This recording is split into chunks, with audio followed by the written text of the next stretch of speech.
Ladies and gentlemen, and Hugh. Sorry. He's going.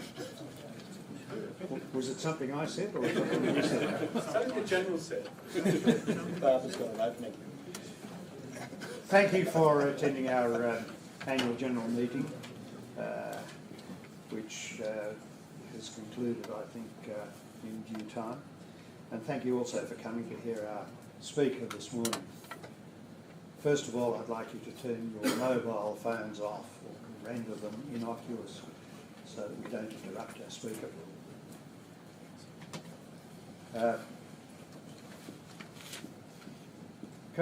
Brigadier Mike Annett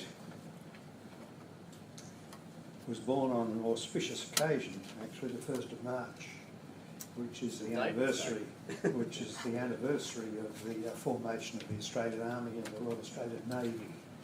So I had a date with destiny, didn't I? you had a date with destiny. So it was a good time to start. He's been in the regular army for a long period of time, from 1984, when he was in the Armoured Regiment, until about 2006, and subsequently retired from the regular army and transferred to the reserve. He has had a number of interesting positions during this time and a variety of interesting training positions, and his appointments have not only been widespread but have, I think, prepared him very well for his present position, which is the commander of 4 Brigade. He's going to speak to, I won't go into any more details about his background because I think you have them on the sheet that was put out about this meeting. He's going to talk today about Plan Beersheba from the perspective of 4 Brigade. And thank you very much.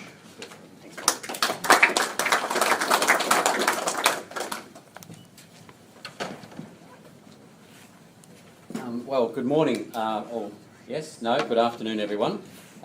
Great to be here, and I, of course, have spoken to you in my other capacity a couple of years ago, but I'll try and steer away from any of that today. And of course, I am talking about Plan Beersheba, not the charge, notwithstanding the photographs. But I think it is interesting that, of course, the charge, the leadership of the charge reflected a diarchy, if you like. Of course, the overall commander was General Chauvel, a permanent force officer, but of course the immediate leadership, the commander of the 4th Light Horse Brigade, and of course the commander of the CO of 4th Light Horse Regiment were both militia officers, Grant and Bouchier, who subsequently served with the 1st AIF.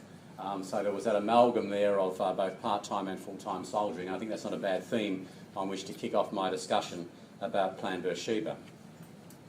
I've only got a couple of slides, and I'll really only just put those up during the course of my talk to illustrate a couple of points. So it certainly won't be death by PowerPoint, and I'll allow plenty of time at the end for questions.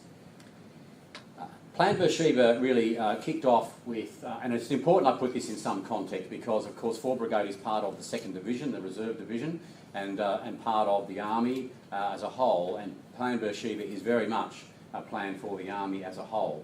And that, therefore, requires me, I think, to put it in some context for all of you in terms of how 4 Brigade fits into that picture. For Army as a whole, Beersheba is a very exciting and innovative way forward. For the reserve component in particular, and 4 Brigade as part of that, it does represent some fundamental change, and I think in many respects it reflects how successful the reserve has been in generating capability over the last decade and a bit to serve overseas, and also it represents for us, in my view anyway, the single biggest philosophical and structural change for part-time components since the post-Second World War creation of a regular army and the reinstigation of a citizens military force. Now, the Defence White Paper of 2009 directed that the Army ensure that it have the right internal balance and mix of land force capabilities. And of course the subsequent white paper last year in 2013 didn't change fundamentally any of that, and Beersheba is Army's response to that direction and provides really the pathway to Army 2030, which is when a full suite of entirely new equipments will by that stage have been fielded and embedded within Army structure. 2030 is a long way off, but no doubt 2013 seemed a long way off, not that long ago either. So Plan Beersheba is a phased program to adjust Army's force structure to ensure that optimal capability can be generated to conform to strategic guidance and meet contemporary threats. Plan Beersheba has at its core a view of Army's place within the ADF, the Australian Defence Force, and within a whole of government and coalition, and by that I don't mean the governing coalition, I mean a coalition of allied countries, within a whole of government and coalition framework, and because that is how we fight wars now, that is how conflict is undertaken, regardless of the nature of conflict, it is in itself changing. That whole of government and coalition approach is one that has been the continuous thread in our recent operational experience, and there's nothing to suggest that that is going to change in the future. And it's informed by a thorough appreciation of the total force capabilities of the Army.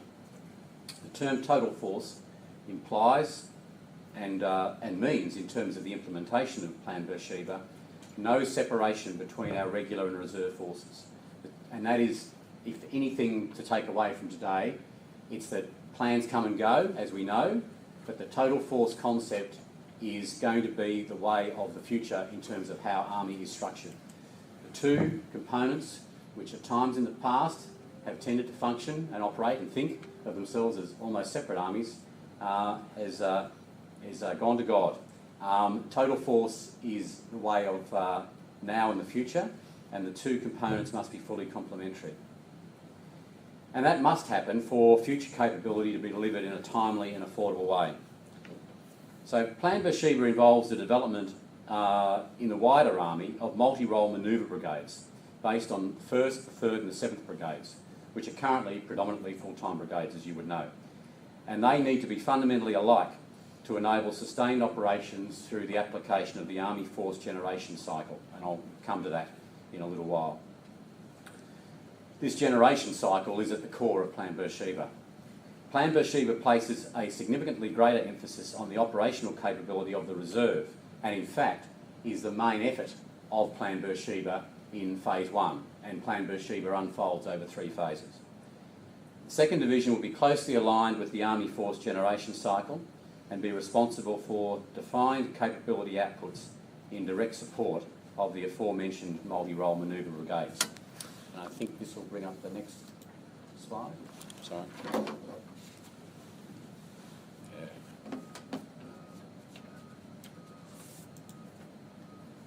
I've already just talked to that, so okay. That's a busy slide, and you may not be able to see all the detail in that, but essentially all those elements that are there I will come to over the next part of my address. So I've talked about total force concept, force generation cycle. I have a larger slide which shows that in more detail with specific reference to 4 Brigade later on, and I will talk about the brigade restructuring, both for the regular brigades, bottom left-hand corner, and in a subsequent slide I'll also have a similar slide in relation to... There is a laser light on that if you want to use it. Oh, on this one? Yep. Right, there we go. So I'll talk about this in a moment. There's a slide that expands on this in more detail in terms of 4 Brigade specifically later on, and I have talked about the total force concept. When I talk about new capabilities, I'll come to this, but you would all be aware that there are some very significant new capabilities coming into Army and also the wider Defence Force, and in particular in the context of the Army and the Navy, of course, the 2 amphibious ships, and of course the development of a dedicated battalion group amphibious capability with supporting arms and services that will go on the 2 quite large vessels that are shortly to come into commission in the Royal Australian Navy. So turning then to some of the detail that this slide in part amplifies on, or illustrates. As many of you, not just, I'm sure nearly all of you who've served, regardless of the service in which you have served, would know, the Australian Army currently organises its units into brigades of approximately 3,500 personnel. That's in a full-time brigade, and of course the reserve brigades vary in strength. 4 Brigade is the largest, or certainly one of the 2 largest brigades in the 2nd Division. Currently, I have some 2,350 soldiers, men and women, within the brigade, and 11 Brigade in Queensland is of a similar size. Some of the other regional-based brigades are significantly smaller than that. 9 Brigade, for example, which straddles South Australia and Tasmania, or 13 Brigade in Western Australia, are probably around half that size. So the Army structured into those brigades to meet the preparedness requirements directed by government. Now those brigades, and within the 3 regular brigades, there are 10 constituent battle groups, which is an all-arms grouping based around a battalion. 7 of those are infantry-led and 3 of those are armoured-led. They're the key building blocks of the regular army at the moment as we move into this transition to Plan Beersheba. Now each army manoeuvre brigade, the 3 regular ones, are designed along functional lines at the moment, or have been for the last number of decades. The 1st Brigade, which is divided between Darwin and Adelaide, is mechanised with tanks and light armoured vehicles and armoured personnel carriers for the infantry. The 3rd Brigade in Townsville is essentially a light infantry brigade with limited protected mobility for its infantry. And the 7th Brigade in Brisbane is motorised with the Bushmaster protected mobility vehicle, and I think you're all, after over 10 years in Afghanistan, nearly everybody has been made aware of Bushmaster, that vehicle that has literally saved dozens and dozens of Australian lives. One of the really a very effective product of Australian industry, and something we can be very proud of having generated and built just north of here, outside of Bendigo. Now this functional structure for Army, those 3 brigades, that structure had its genesis of course in the mid-1970s as we came out of Vietnam. At that time I should say, defence planners believed that the threat of continental invasion and smaller scale contingencies within Australia's region would take fundamentally different forms and therefore required brigades designed for specific functions. In the 21st century, and based on almost 15 years of continuous operational service, the functional brigade structure limits Army's capacity now to conduct individual and collective training in foundation warfighting skills. So Plan Beersheba, which was endorsed by government in November of 2011, is Army's modernisation plan, aimed at enhancing Army's foundation warfighting skills.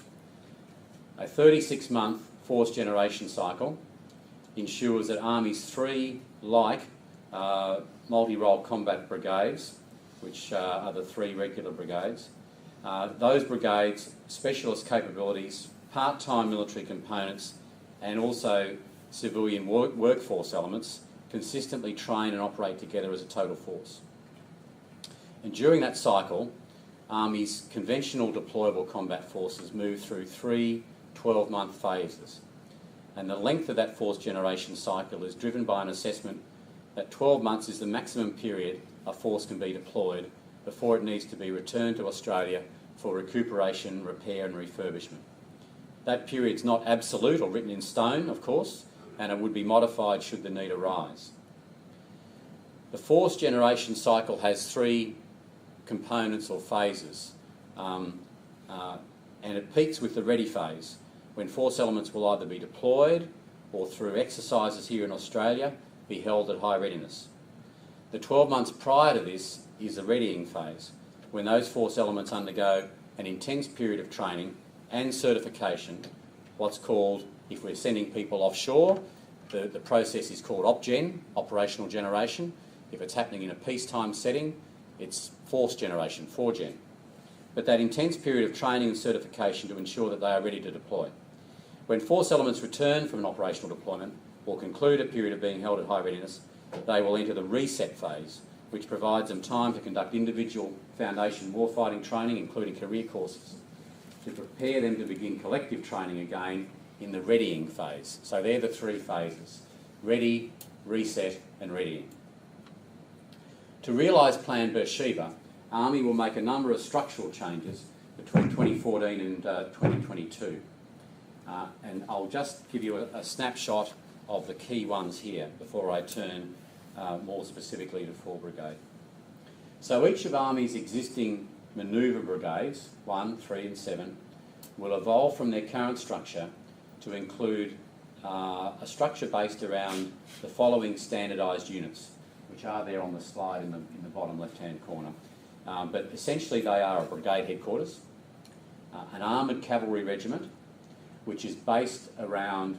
So currently we have a tank regiment, a reconnaissance or cavalry regiment equipped with ASLAV, and of course also a number of armoured vehicles of the upgraded M113 type. Essentially, from those 3 quite separate regimental structures, we will blend them together so that you have a blended armoured regiment or armoured unit in each of the 3 regular brigades called an armoured cavalry regiment, which will have within it both tank, light cavalry or reconnaissance, and also armoured personnel carrier capability.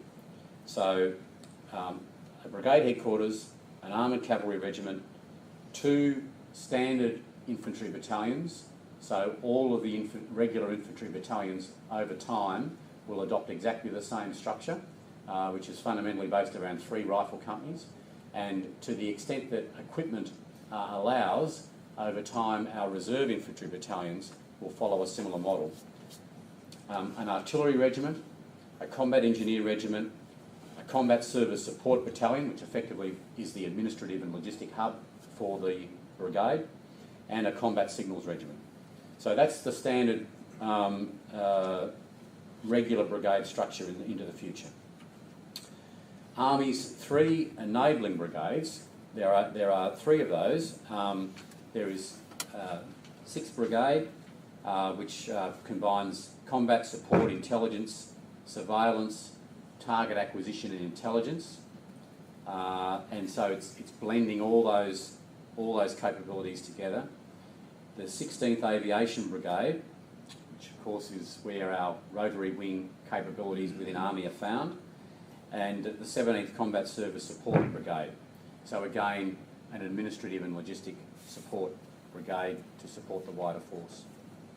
They'll be employed where there is insufficient mass of a capability. So for example, where a set of 3 units can't be generated, or where a capability can force generate best from a single large mass rather than in 3 different formations. So the light brigades are designed to be able to operate as a single resourced and self-sufficient entity. But if the task or the mission requires a blending of a force from elements of all 3 brigades or 2 of those 3 brigades, then it may be that other capabilities from 6th Brigade, 17 Brigade or 16 Brigade are required. Now, Army will train its reserve units, and here's where we get on to, I guess, the specifics of 4 Brigade and the 2nd Division. Army will train its reserve units to be as similar as possible to regular units, and they will pair the 6 reserve brigades in the 2nd Division and align each pair with one of the multi-role combat brigades. And the pairing of those brigades is as follows. 1 brigade is going to pair with 4 Brigade and 9 Brigade, our sister brigade in South Australia in Tasmania. 3 Brigade is paired with 11 Brigade in Queensland and 13 Brigade, which is based in the west. And 7 Brigade is paired with 5 and 8 Brigade, which are the 2 reserve brigades in New South Wales and the ACT. And quite deliberately there, although 5 and 8 Brigade are of roughly equal strength, 4 and 11 are being paired with the other 2 brigades that are significantly smaller in terms of the overall number of personnel and units within those brigades.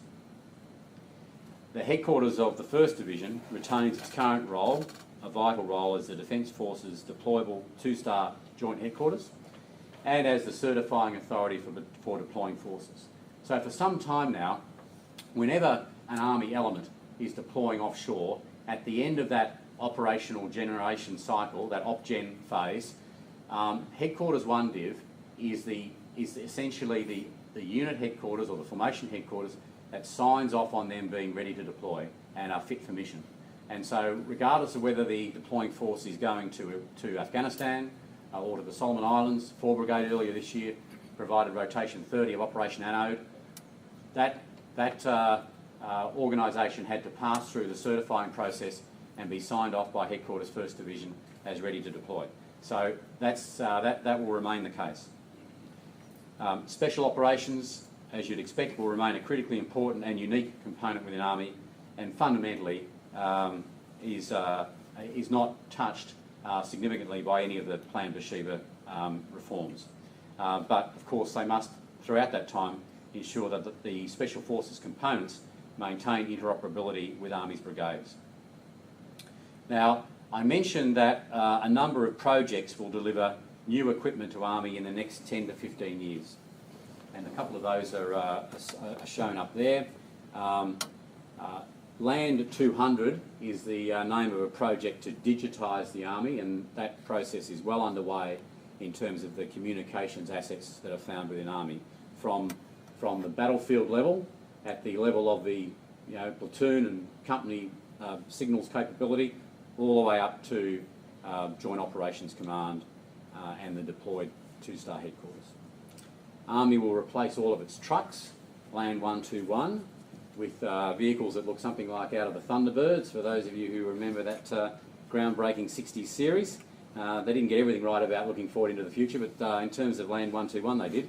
And so that will replace things like the Unimog truck, the Mack truck, which you would all be familiar with, because they've been around on the streets of Australia for the best part of 30 years now.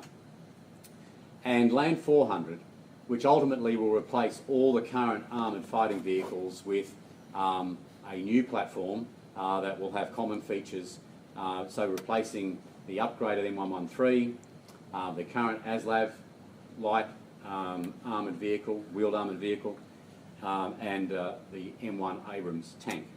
Given that all of those platforms were either first introduced into service or were developed in the 60s or 70s. Even the M1 had its genesis in the late 70s, early 80s, as the new American main battle tank. So, and of course, the amphibious capability based around the 2 amphibious landing ships, and of course the development of a dedicated and what's called an ARE, amphibious ready element, that will be based around one of the existing regular infantry battalions, who will be specifically trained and equipped together with other supporting arms and services to be that amphibious ready element. Implementing these changes certainly won't be without challenges. However, there is a sound conceptual basis for Plan Beersheba. The commonality of force structure, the total force concept, which, as I said at the start, will be the enduring outcome or legacy of Plan Beersheba, digitisation and the development of training areas proximate to the multi-role combat brigade locations will increase the modularity and interoperability of our force. In concert with these changes, the experience and high calibre of our people and the flexibility of the force generation cycle are the basis of an agile and adaptable world-class Army. Now, I'll just go. Thank you. Yeah. I've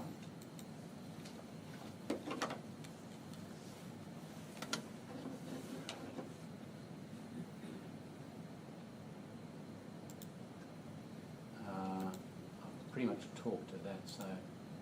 Okay, I'll come to this, which I hope you can read. And this now gets then down into the detail of... I've spoken about how each of the multi-role combat brigades, the regular brigades, 1, 3 and 7, which you see down on the left-hand side there, are paired with 2 sister brigades in the reserve component, in our case 4 and 9. So essentially, in the ready phase of that force generation cycle, which I mentioned, each of the paired brigades, 4 and 9, and in our case we're calling it Battle Group Jacker, as one of our more famous sons of the 4th Brigade, we will generate to work with 1 brigade in their either deployed state or in their major certification ready exercise. Who knows whether when that time comes it'll be either or, but it could be.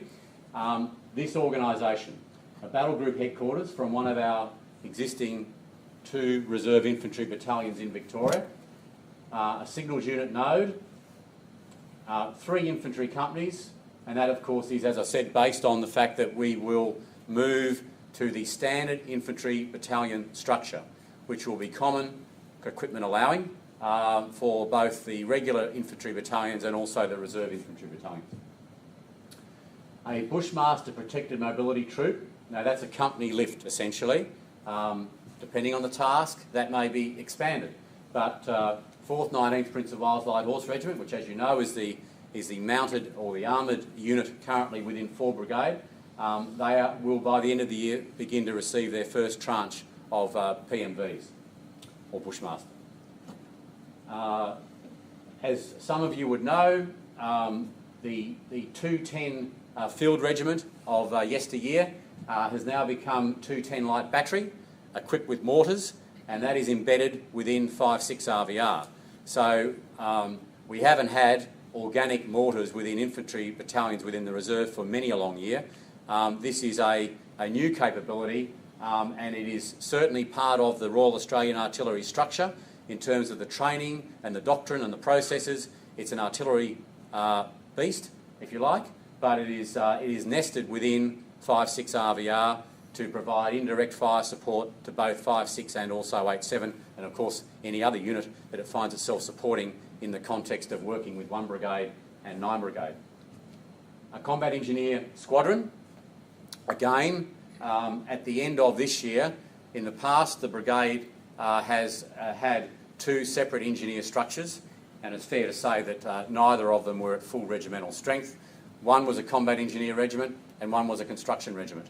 On the 1st of December, we will have a formal parade to bring together as part of the overall Beersheba. There's been a number of unit establishment reviews and force modernisation studies done in terms of unit structures, and one of the outcomes of that is blending together the existing 4 Combat Engineer Regiment and 22 Construction Regiment into 22 Engineer Regiment, which will have both a Combat Engineer Squadron and also a Construction Squadron within it, and fully manned at that level.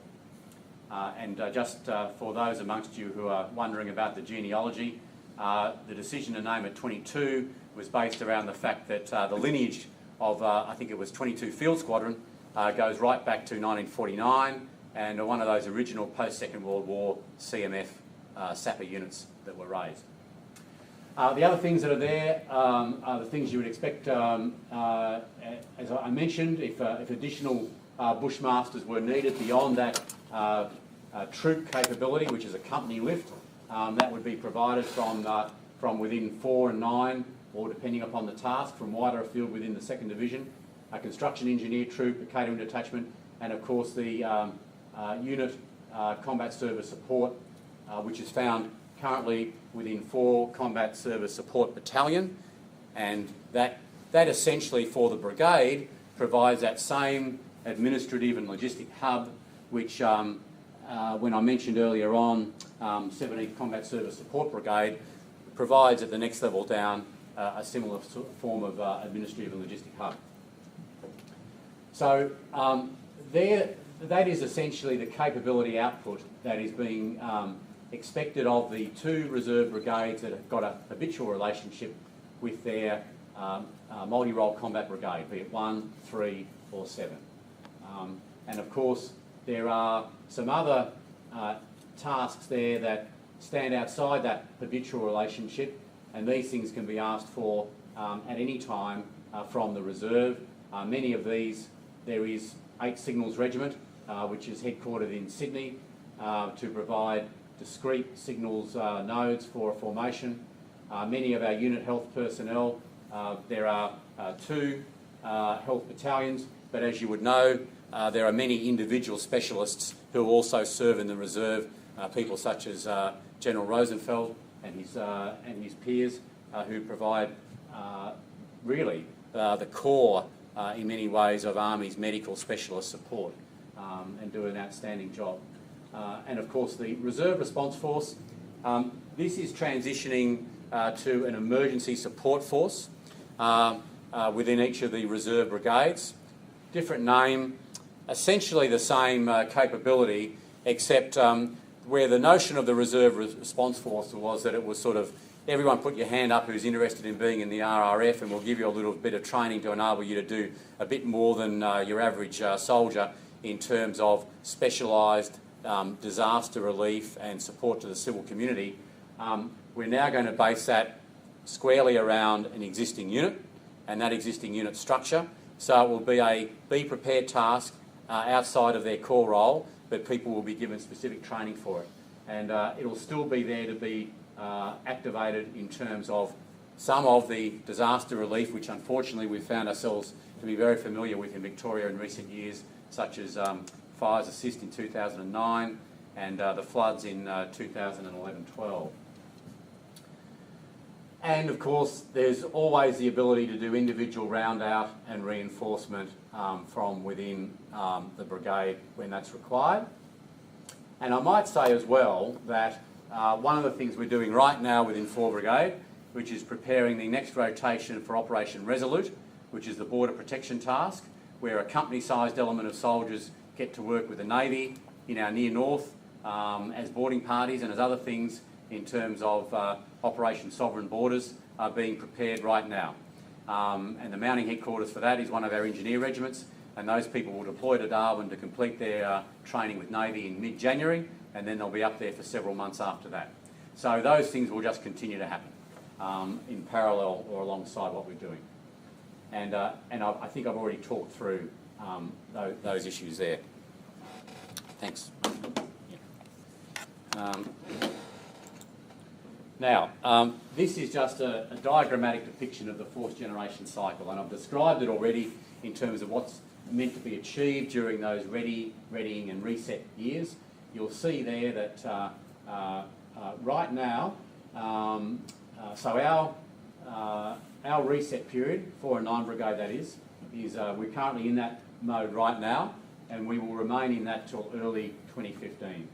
We will then start to work in a very significant way with each other and also with 1 Brigade during 15-16, culminating in us being ready in 16-17. And that will take, and that readying exercise, that's assuming we're actually not deploying somewhere to do something with 1 Brigade. You can foresee what might occur in that time frame.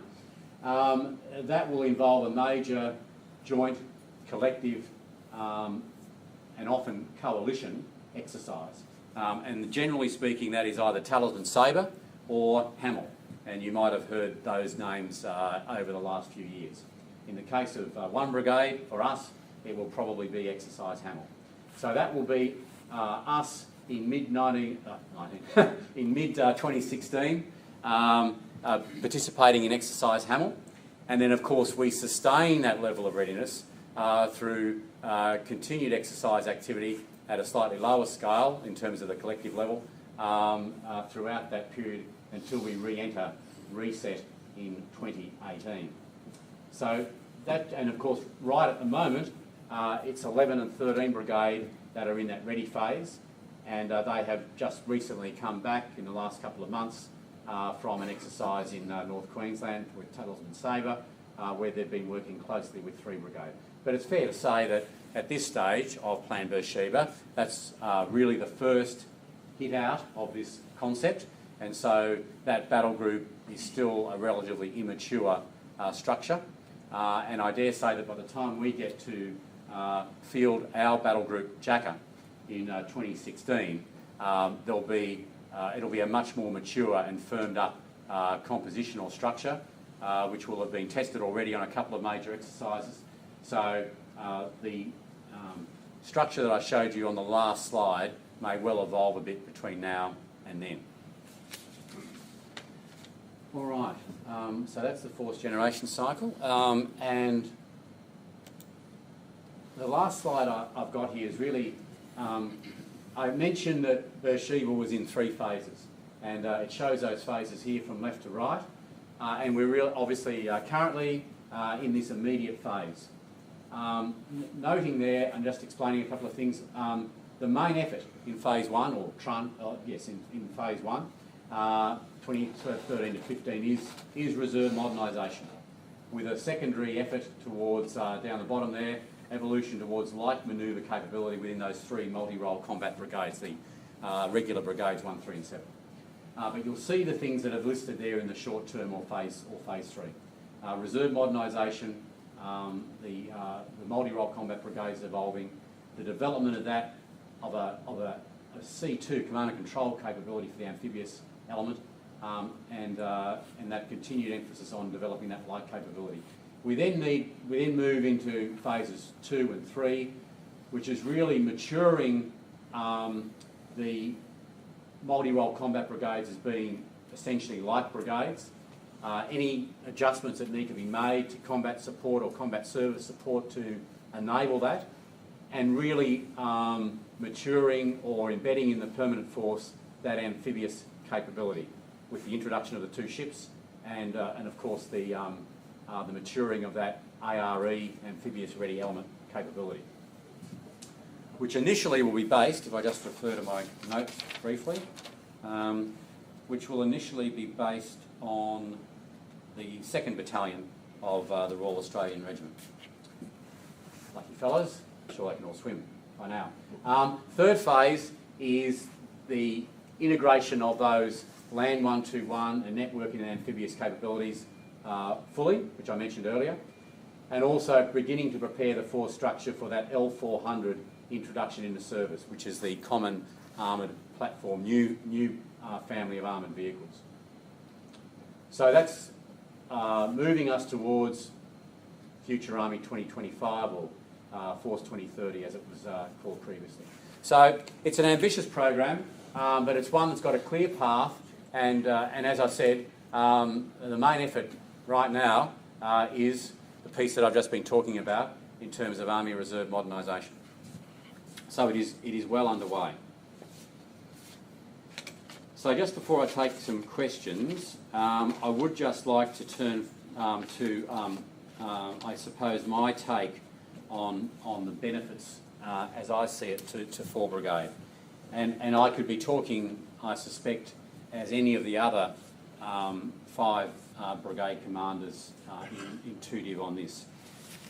I think it's of massive benefit to the brigade to have this habitual relationship and very close working relationship with 1 Brigade over time.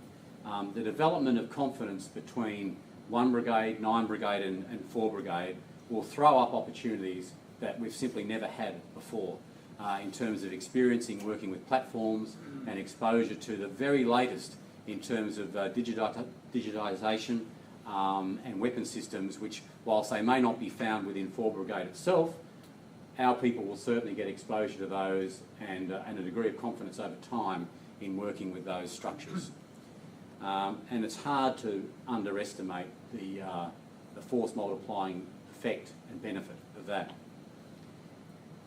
The next thing I'd say is that if 1 Brigade or elements of 1 Brigade were to deploy under Plan Beersheba and as part of that force generation cycle, there would be a very strong probability of 4 Brigade elements deploying as part of that element.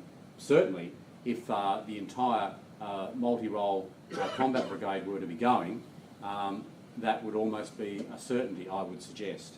Given that the core role of that battle group, in whatever way it's structured by 2016, is to be, of course, predominantly working in the space of rear area security, ensuring lines of communication are maintained, devoting itself to those elements of security within the brigade that are not necessarily high-intensity manoeuvre operations against the adversary, but ensuring that the higher-end capabilities, such as the armoured cavalry regiment, can deploy from its rear areas, confident that those areas are secure.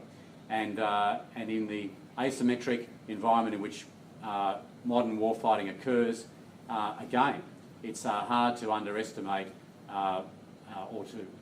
it's hard to overestimate, I think, I should say, the importance of having a capable, competent battle group structure that is able to fulfil that rear area support requirement.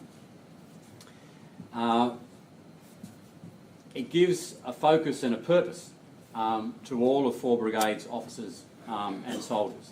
And I think my own sense of having talked to, over the last 12 months, to all ranks within 4 Brigade, is that everybody gets this and everybody sees it as a tremendous opportunity into the future.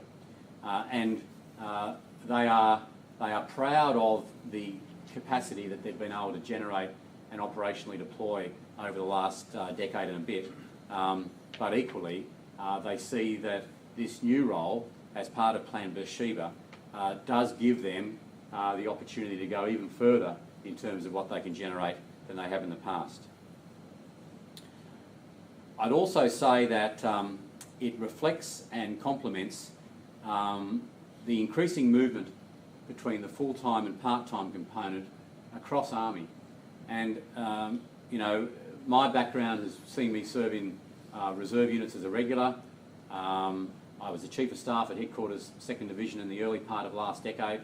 And of course I've had a number of reserve appointments as a reservist as opposed to a regular officer since that time. The thing that has fundamentally changed in the last couple of decades is that regular officers now habitually serve on in the reserve when they separate. That never used to be the case. Middle ranking and senior officers in the regular Army rarely, if ever, served on in the reserve when they separated, nor did senior NCOs or warrant officers. That has changed, and it's been a tremendously beneficial change, and people going back the other way as well. And I think Plan Suakim, which I won't talk about today, I could devote another session to that, but that is headed up by Brigadier Ian Spence, soon to be promoted to 2-star. Suakim is all about redefining workplace arrangements for both regular and part-time people within Army, and the broader, and Defence generally, I should add. So the old patterns of you're either a regular or you're either full-time or you're part-time and never the twain shall meet, all that is very rapidly changed. And that'll be given formal structure and formal processes to, I guess, reflect the reality of how that's evolved over the last 10 to 15 years under Plan Suakim. Just as an example, I mean, of the six brigade commanders within 2nd Division, 4 of those are people who have had some form, either long or short, of regular Army service in the past. Of my 7 unit commanders, 5 of those have a similar background. So, and that is mirrored further down the line as well. And so I think Beersheba really complements and builds on that changing cultural nature of the total force. And I'll come back to that term, total force. So there'll be lots of shared training apart from in that ready phase. Lots of opportunities through tutes and skill at arms activities and CPXs to build that confidence and trust between 1, 4 and 9 Brigade. In my view, as I said at the outset, I think Beersheba represents the most positive and fundamental change, and a beneficial one in the long term for those who wish to soldier part-time since the post-Second World War creation of the CMF and the regular Army. And it's important to note that when we generate our battle group, we will be using exactly the same process that we used in terms of OpGen, operational generation, for Anno to the Solomons, or Astute, or Slipper to the Middle East. Exactly that same process of preparation and then certification before deployment by Headquarters 1 Div. We'll call it Force Gen, rather than op-gen, because we're preparing people for a significant exercise as opposed to a significant operational task offshore, but we will go through exactly the same process. And I think that's going to be tremendously beneficial. So it's not a case of, put your hands up if you're interested in going, and we fill the force structure with warm bodies. We need consistency of attendance and thoroughness in preparation and training all the way through to generate the battle group. And so I think for all those involved, it'll be a tremendous opportunity, and it won't take place in isolation, because along that journey there will be still things like the providing of a company group to Op Resolute, which I've already mentioned, or the providing of a company group for Rifle Company Butterworth. Those sorts of things will continue to be tasks that are given to the brigades. So Battle Group Jacker for 4 Brigade won't be the only game in town, and if you're not in that, you're sort of left on the sidelines. But I think it will be the focal point of the future, and I think it's going to be a tremendously exciting time for the Reserve and for the 2nd Division in particular. And one, though, that I think in terms of the total force concept really represents a threshold and paradigm shift in the thinking of Army about how it deploys to fight and the people it draws on to conduct its operations offshore. So I'll close there. Thank you.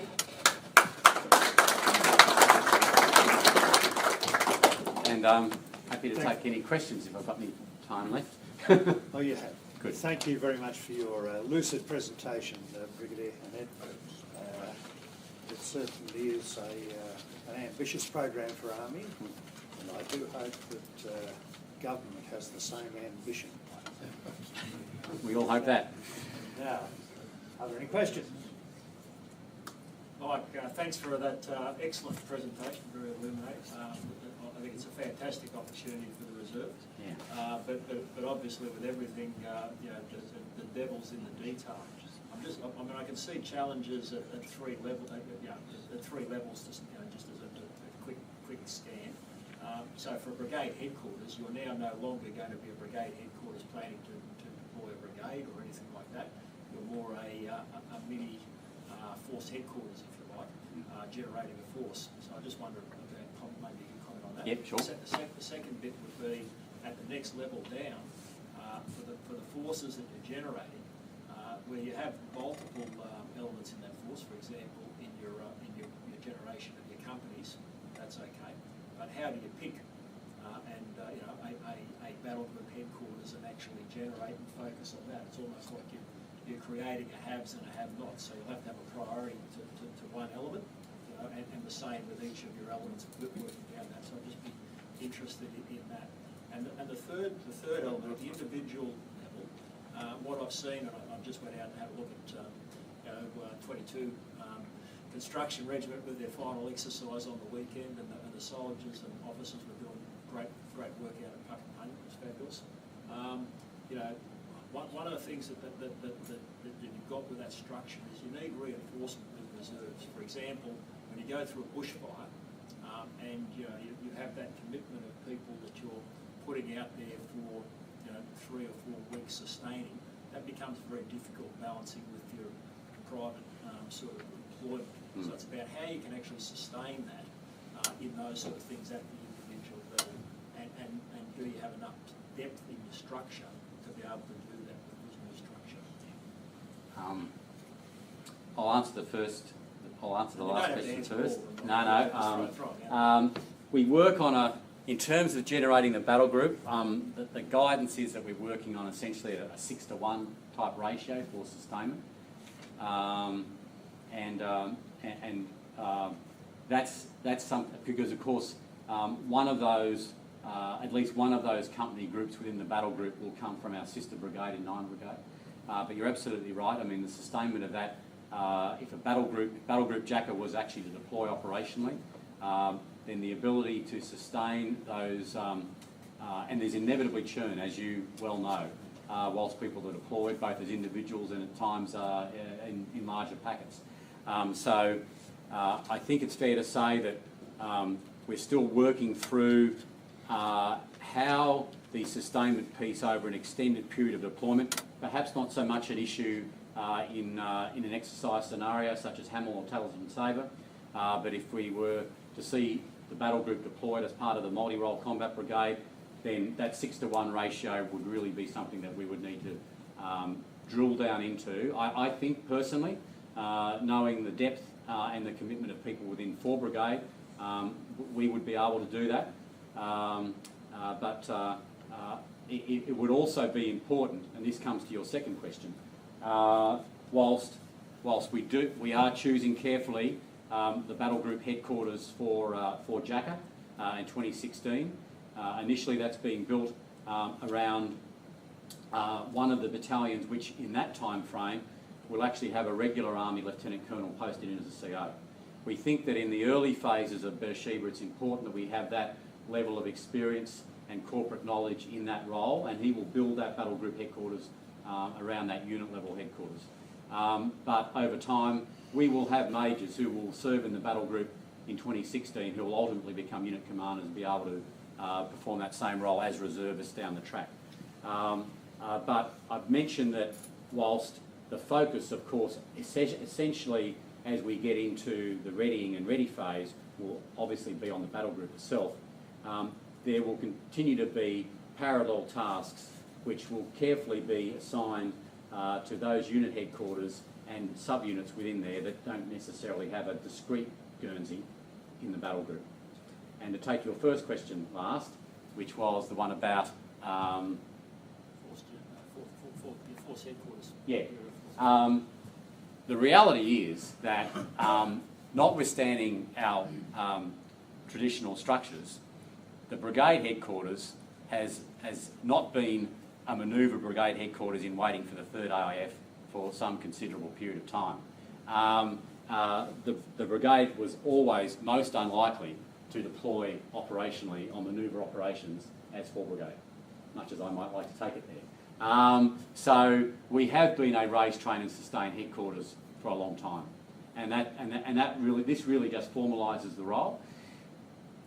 The one piece, we've been through a number of unit establishment reviews. You're aware, of course, of the engineer piece, and many would be aware that last year we brought together Monash University Regiment and Melbourne University Regiment. And I've mentioned the changes that are being made to the standard infantry battalion structure.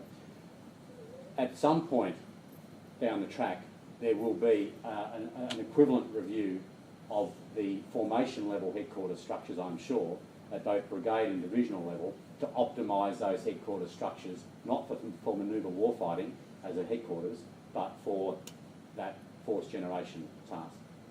Yeah. So I hope that's touched on those 3 things. Mike, and just follow on from that, in terms of the raise, train, sustain headquarters, do you perceive there's some degree of redundancy at present between Headquarters Forces Command, which is doing that function for 3 brigades, and Headquarters 2nd Division, which is doing it for the 6 part-time brigades? Is there a degree of redundancy there, do you think, and the scope for rationalisation of those 2-star headquarters?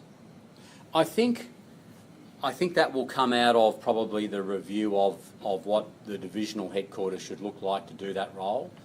I think because of the additional complexity and size of the 3 multi-role combat brigades, I think obviously Headquarters Forces Command is a far larger and more complex and more enabled headquarters than Headquarters 2nd Division. But I think given that they have to do many other things, plus look after that piece for the 3 MCBs, I think right now that's probably about right. I don't think there's any redundancy there. I think Headquarters 2 Div is certainly a much larger and more capable headquarters than it was when I was the Chief of Staff there. It's probably because I'm no longer the Chief of Staff. But beyond that, it's a headquarters that has grown with the task over time.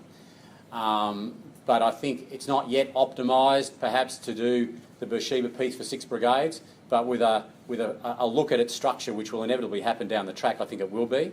And I think, if it was never likely for 4 Brigade to deploy and fight as a manoeuvre brigade, it's certainly, I could say the same about the 2nd Division as a manoeuvre division. So 2 Div will remain in that raise, train and sustain piece, but there will be some reconfiguration, I think, at some point down the track to suit it for that task specifically. I think at that point there'll certainly be no redundancy. But I don't see that task for the 3 MCBs shifting away from 4Com. My sense is that it will remain a task for 4Com to attend to that. Yeah. Are there any other questions? What's in hand for cyber protection unit? Like, does it work for Army, Navy and Air Force? Each part has their own unit, and is it all moulded into one? Because it appears to me that these days it's probably one of the most important things out. Certainly true. Without going into great detail on that, I would just say that embedded within our current communications and signals equipment is a high degree of security that every operator maintains. So that's right down to the level of, for example, 108 Signal Squadron within 4 Brigade. There is an overarching responsibility for that security component within the aforementioned 16 Brigade, the CSIR Brigade.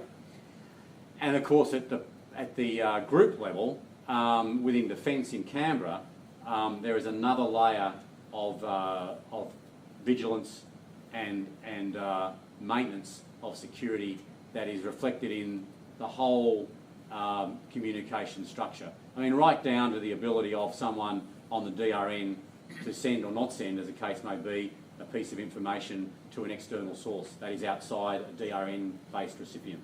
So, you know, I think there's a layered approach, but there's also an overarching philosophy about security that I think is pretty effective most of the time. Thank you very much for the address. Just wondering, what about the financial constraints imposed by Canberra on Plan Beersheba? Having been a reservist myself, the hapless reservist groups always seem to be the first ones to suffer. Well, I think that is part of the potential enduring benefit of the total force. This is no longer a case of a first and second 11. There is only one 11. And therefore, if you want the whole concept to work, you have to resource it appropriately. And I think, having just gone through the budget process for the next financial year and seeing the resource allocation that's been given, I mean, none of us can predict, of course, what financial emergency may occur down the track that would require a tightening of the belt across the entire Defence Force.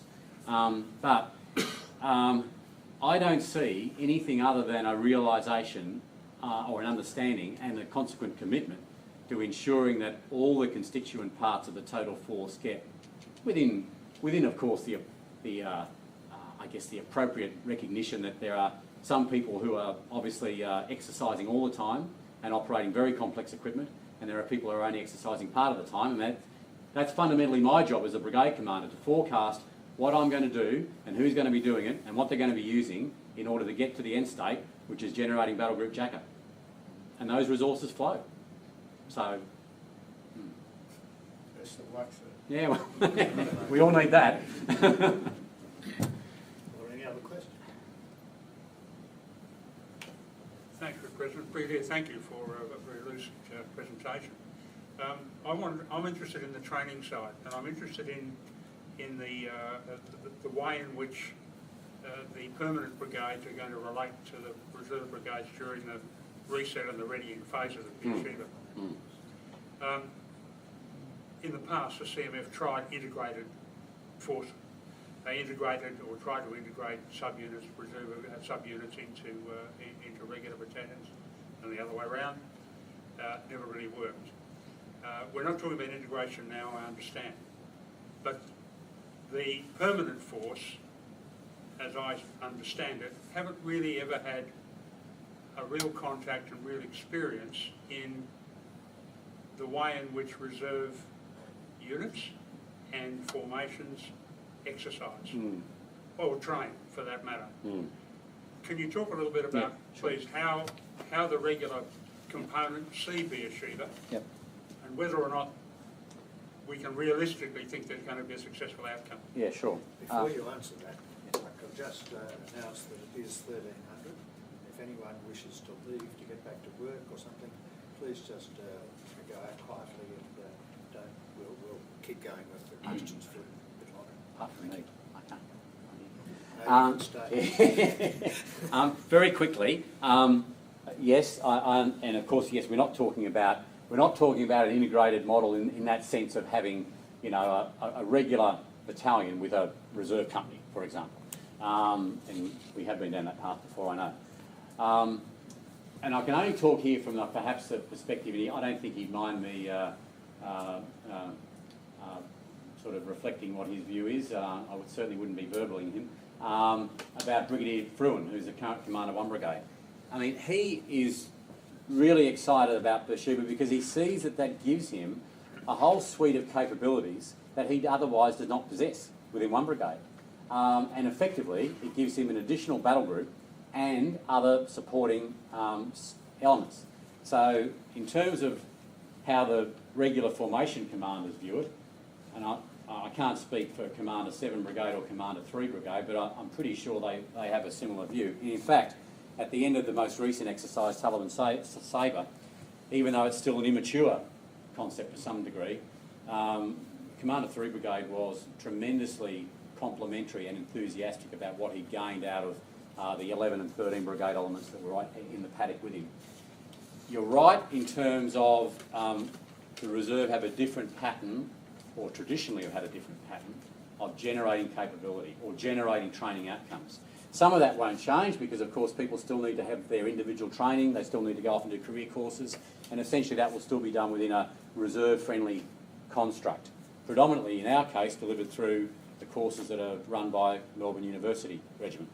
But when it comes to the collective training and the interface with the regular brigades, I see that for us, predominantly, our weekends and our Tuesday nights are there to ensure that we keep ourselves on top of corporate governance, keep ourselves on top of personnel administration, make sure that people stay connected to their units and to their formation in terms of the tasks that are coming up on the immediate horizon.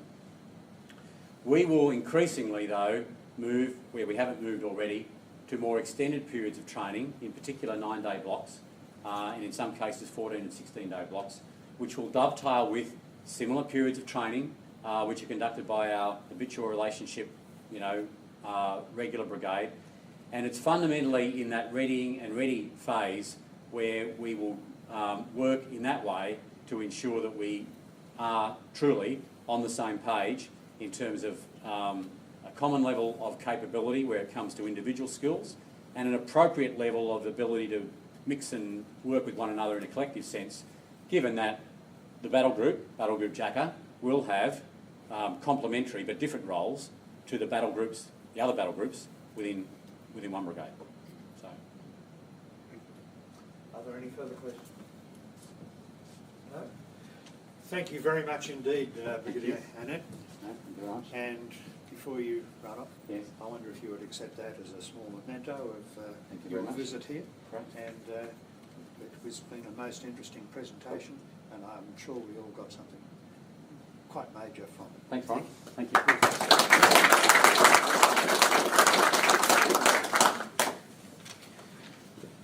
Now, ladies and gentlemen, it has been a successful meeting, hasn't it? I want to just make, I'll call it a plea, but advise you that if you didn't know already, we have moved our premises to very much better premises than we had previously. And if you haven't been in to see them, please come in and have a look. I think you'll find it's well worthwhile. The library is now in impeccable order and easy to find your way around, so you'll gain something by finding out what we look like now, and hopefully you'll be using the library a bit more frequently. Secondly, I would very much like to thank all of our members who have made donations. There are two types of donations that we've received. One is of books and publications which have been integrated into our library, and we thank you very much for that. And secondly, it's for financial donations, which are always gratefully received. So if you have a library at home and you're thinking of breaking it up or moving it on in some way, please remember us if you think that your books require great care and looking after and use by other members with the same interests that you have. A couple of notices. On Tuesday the 12th of November we have our annual lunch, so if you haven't already booked and you wish to come, please notify the Secretary and I'm sure he'll be able to fit you in. Secondly, our next address is in this room on Thursday the 28th of November, and it will be given by Professor Marilyn Lake of the History Department of Melbourne University, and her subject is the militarisation of Australian history. So I hope to see you then, and in the meantime I wish you well. Thank you very much.